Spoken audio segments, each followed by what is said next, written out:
So, funny story. Yesterday I was at work, right? And I'm doing my work, but I'm also listening to I'm listening to YouTube videos on my phone because that's one of those things you do when you're at work. You know, you're allowed to listen to music or listen to whatever on your phone or iPod. And I'm finished most of my work at this point, and I say, you know what? I've been seeing a lot about this shelter thing. I'm gonna watch it. It's just like a 6-minute kind of like music video, anime, short movie, film thing. Let's go, right? It's a music video, short film-ish, depending on how you're gonna view it, mainly music video.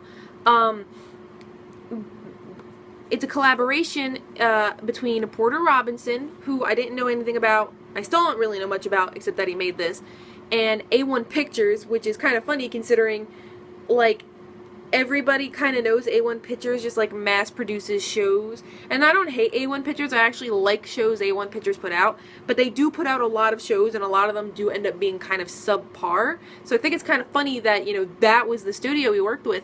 But, so, I'm gonna just say that if you haven't seen it yet, go watch it. Because I'm gonna talk about it and probably spoil it. Because there is a story. Holy crap, I cried so much when I watched the video. It is so super freaking sad. Because it's like, in the beginning, it's like her waking up and talking about, you know, being lonely or whatever, but she's okay. And you see she hasn't gotten an email in her, like, iPad thing in over 2,000 days, I'm pretty sure. And you watch the video, you see she's creating these landscapes. She's able to, like, move things and make her world. And every day she creates a different world to spend her time in. And she just sits in this room and makes different worlds and just makes different landscapes and makes different things to entertain herself. But she's really, really lonely. There's no one else around her. This is all she does all day. And it's in one of her worlds, she sees a swing. And one of the worlds she creates, or one of the lands she creates, she touches a swing, and it sparks memories. And it's pretty much after that, everything descends downward. She starts remembering everything. And it's a montage of images of her as a little girl with a man we later find out to be her dad. And it's like, essentially, one of the planets or something was gonna crash into Earth. I'm assuming it was Earth itself, not just one part of Earth. But it was gonna crash, you know what I mean? Like, not specifically just Tokyo. But another planet was gonna crash into Earth and kill everybody.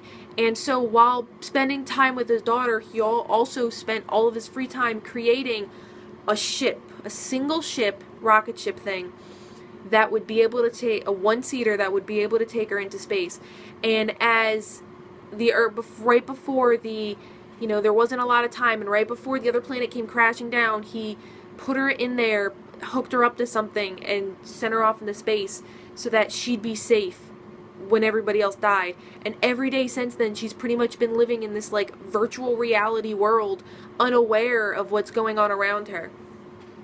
And there's a translated version of, at the very end, like, a message pops up, and it's from her father.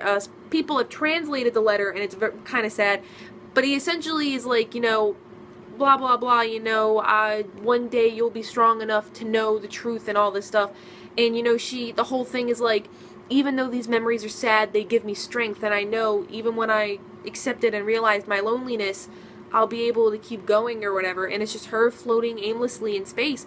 And it's sad because this is it. She's possibly the only human left alive, and one day the ship, she's either gonna stay in that and age until she eventually dies alone, or the rocket ship's gonna eventually run out of power, fuel, whatever. I don't really know what's keeping it going, but eventually it might just stop working. And if that happens, then she could just die that way too.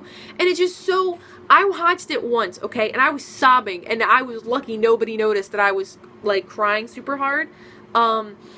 And then I watched some videos of people, like, analyzing and talking about it, and every time they put images up on the screen, literally started crying again. And then when I came home several hours later, I was like, oh, I'm just gonna rewatch it again so I can talk about it, send it to my boyfriend, we could talk about it. Cried again. Like, hard tears too. None of this soft, like, oh, I'll be okay. No, I cried legitimately hard tears. This, and I love the song, it's really catchy. but it's just so, it really hurts, like, when you're watching, and you know her mom's dead because there's a picture, you don't see the mom in the picture at all, and then there's a like, shot where it's talking about, like, conditions in Tokyo, and then right next to the TV there's a picture of the father whose head's cut off, and the mother holding a baby, and it's just so genuinely sad, and I know people are going to hate on it, but personally, I thought it told a very simplistic but still gripping story in the matter of 6 minutes, and I understood for the most part what was happening in it the whole time, enough so that it legitimately made me cry. And I can't say that all music videos are able to do that. I'll say animated music videos because there's not a lot of just regular music videos that make me sad. Usually they're just like entertaining or whatever. But it's just so, I felt so, like, emotionally compromised, and I was so just, and it doesn't even end on a happy note. It ends just like, this is what it is.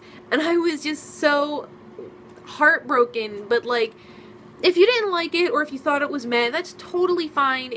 It's music and animation, and you can't really expect it to hit everybody the same way. My boyfriend really liked it, but it didn't make him cry or anything. It just gave him, like, goosebumps, because he was like, whoa, that was really, like, a good story or whatever for a music video. But I've cried every time I've watched it. Like, it really, really gets me, because all I can do is imagine being the father and making this ship for my daughter.